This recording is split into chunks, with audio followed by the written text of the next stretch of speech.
Bab ke-70, Gencatan Senjata. Tok, tok, tok. Enduk, keluar. Perintah Darmini pada putrinya. Malam itu menjelang waktu Isya. Ada apa, Teh? Bu, Fandi nyariin kamu itu loh. Dengan bermalas-malasan, Ratih turun dari kasurnya. Si Fandi itu kok sekarang sering kesini, Teh? Enduk, memangnya kamu ada hubungan spesial sama dia? Ratih cepat-cepat menggelengkan kepalanya. Enggak ada, Bu. Aku hanya berteman sama dia. Kalau kamu memutuskan hubunganmu dengan Mas Lilo karena pindah ke hati Fandi, itu namanya kamu rabun ayam. Enduk, matamu perlu diperiksa ke dokter hewan. Lah Mas Lilo itu kurang apa, Teh? Wislah ganteng, baik hati, ramah, mapan, terpelajar, dari keluarga baik-baik, penyayang lagi. Kalau anak sama No bilang, membuang berlian demi seonggok beling. Bener endah kata-kata ibu ini? Ratih langsung memberengut. Tanpa sepatah kata pun, ia meninggalkan sang ibu, kemudian berjalan ke teras menemui Fandi. Van, naik yuk. Ajak Nathan pada Vanya, yang saat itu tengah menonton sinetron di channel Ikan Terbang yang berjudul Pura-Pura Miskin padahal miskin beneran bersama Big Asi di ruang tengah.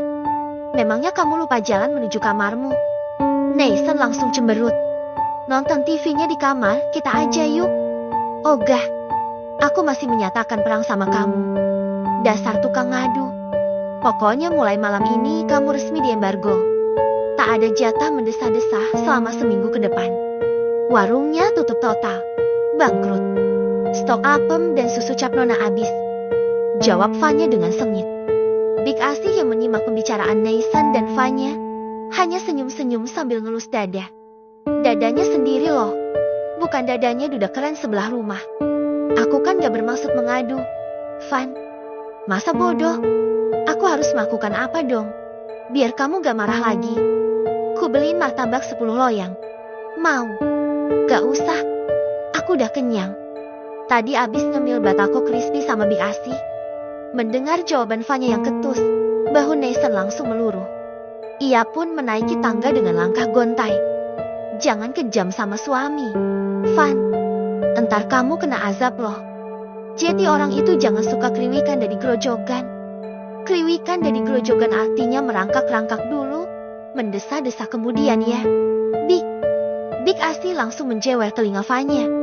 Otakmu itu perlu direndam pakai deterjen sekarung. Van, dikasih tahu orang tua kok mesti cengengesan doang loh. Sudah sana naik, temani Nathan. Entar, Big, aku masih pingin ngerjain dia. Big, pingin mie ayam gak? Big Asi menggeleng-gelengkan kepalanya. Kita makan malam baru sejam yang lalu.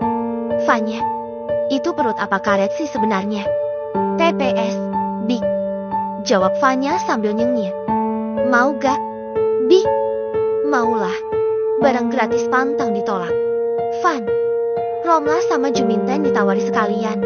Big, aku mau ke atas bentar, menemui Nathan. Siap 86, bosku. Beberapa saat kemudian, burung dara keculok matanya. Ketan Abisyaka, kamu lagi apa? Begitu tiba di kamar, Vanya langsung melempar pantun pada Nathan. Beli ubi di kota New Delhi. Duit habis pulangnya jalan kaki. Aku tengah bersedih hati, karena istriku nyebelin sekali. Jawab Nathan sambil berpantun juga. Ulu, kasihannya anak orang. Istrinya ditukar tambah aja, Mas. Terus ganti yang baru. Hidup hanya sekali loh, Mas. Jangan disia-siakan. Udah, diloakin aja itu istrinya. Tapi saya telanjur mencintainya. Mbak, saya nggak bisa tidur kalau nggak memeluk dia. Pernah sih ada rencana mau ngerongsokin dia. Tapi saya nggak tega, Mbak. Soalnya istri saya itu spesial kayak martabak telur. Ngomong-ngomong, istrinya Mas cantik gak sih? Boro-boro, Mbak. Sama Dakocan aja masih cantikan Dakocan. Dahlah wajah pas-pasan, galak, cerewet, nyebelin lagi. Oke, fix. Hukumanmu diperpanjang seminggu lagi. Tegas Vanya sambil berkacak pinggang. Vanya, dasar Elstri Luchnut. Nathan turun dari ranjang. Kemudian secepat kilat meraih tubuh Fanya, lalu diusel-uselnya gadis itu dengan gemas.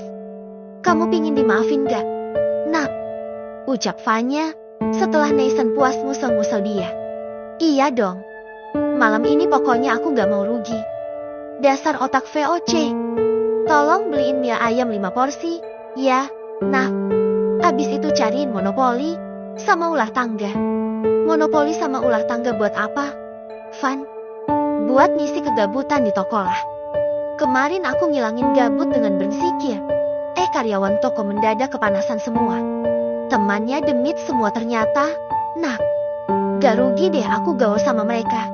Iyalah, orang kamu ratu demit. Nah, itu kamu tahu. Udah sana cepetan berangkat. Entar bengkelnya keburu tutup. Ai, Kapten. Demi apa melegit dan susu cap nona, perintah Baginda Ratu Ubur-ubur akan segera saya laksanakan. Nathan bergegas meninggalkan kamar dengan penuh sukacita. Big, kok aku kadang mendengar suara jeritan dari kamar Edward? Iya, tanya Laura pada Big Sumi malam itu, saat lelaki itu tak berada di rumah. Apa kamu mendengarnya saat dini hari? Laura mengangguk cepat. Ia semakin penasaran. Edward sering mengalami mimpi buruk. Enduk, kenapa bisa begitu? Big, sejak kecil, Edward menyaksikan mamanya mendapatkan perlakuan kasar dari sang papa. Edward sendiri pun sama. Tuan Aditama orangnya keras, pemarah dan kejam. Istri dan anaknya sering menjadi sasaran kemarahannya. Ia tak segan memukul dan melukai. Laura tercekat. Apakah mereka kemudian bercerai? Big Sumi menggelengkan kepalanya. Nyonya tak punya nyali sama sekali. Enduk. Ia begitu takut pada Tuan. Astaga, kok picik banget sih itu mamanya Edward. Bisa-bisanya bertahan dengan hubungan yang sudah setaksik itu. Kasihan kan? Mental anak Jetty terganggu. Pantesan Edward Jetty seperti itu. Kekejamannya itu ternyata adalah manifestasi dari masa lalunya yang kelam. Ya, begitulah. Enduk. Big, ngomong-ngomong, orang tuanya Edward kemana? Sudah meninggal semua. Enduk. Jawab Big Sumi dengan lirih. Meninggal kenapa? Big, mereka berdua mati keracunan. Enduk. Laura tercekat. Siapa yang meracuni mereka? Big, Nyonya. Laura melongo. Mamanya Edward. Big Sumi mengangguk. Raut wajahnya nampak sedih. Nyonya membubuhkan racun pada teh mereka saat jamuan teh sore hari. Demi menyelamatkan Edward, Nyonya mengorbankan dirinya. Astagfirullahaladzim. Laura merinding seketika. Banyak hal buruk yang telah terjadi di rumah itu ternyata. Senin pagi yang cerah. Ih, kantor kita punya office boy baru loh. Ganteng banget orangnya. Ucap Tita pada Rati di kantor tempat mereka bekerja. Oh iya, Mas Budi memangnya resign. Gak tahu. Padahal pas Sabtu itu aku masih ngobrol loh sama dia. Lah kok tahu-tahu sekarang udah digantiin sama orang lain. Office boy barunya namanya siapa? Tanya Rati kemudian. Aku lihat di tag name yang dikenakannya sih, Lebar Mahendra Tama. Aku belum sempat nanya-nanya sih tadi. Hanya melihat sekilas di pantry. Aku hanya sempat say hi doang tadi. Entar pas jam istirahat siang, aku akan mengajaknya ngobrol. Kali aja dia jodohku kan. Tih, amin. Semoga kamu berjodoh sama office boy baru itu. Tita. Tih. Ngomong-ngomong, kamu kapan mau lamaran sama Mas Fandi? Aku gak ada hubungan spesial sama dia. Tita, aku sudah telanjur mencintai pria lain. Tapi sayangnya, kami tak berjodoh. Gak berjodohnya kenapa? Tih. Baru saja Rati hendak menjawab. Office boy datang mengantarkan teh hangat untuk para karyawan. Ini tehnya, Mbak. Ucap office boy itu dengan sopan, sambil meletakkan gelas yang dibawanya di depan Tita. Rati yang saat itu tengah menekuni sebuah dokumen, sontak terperangah. Ia merasa sangat familiar dengan suara lelaki itu. Lilo, kamu ngapain di sini? Cecar Rati saat office boy itu meletakkan segelas teh di meja kerjanya. Maaf, Mbak ini siapa? Ya, Mbak.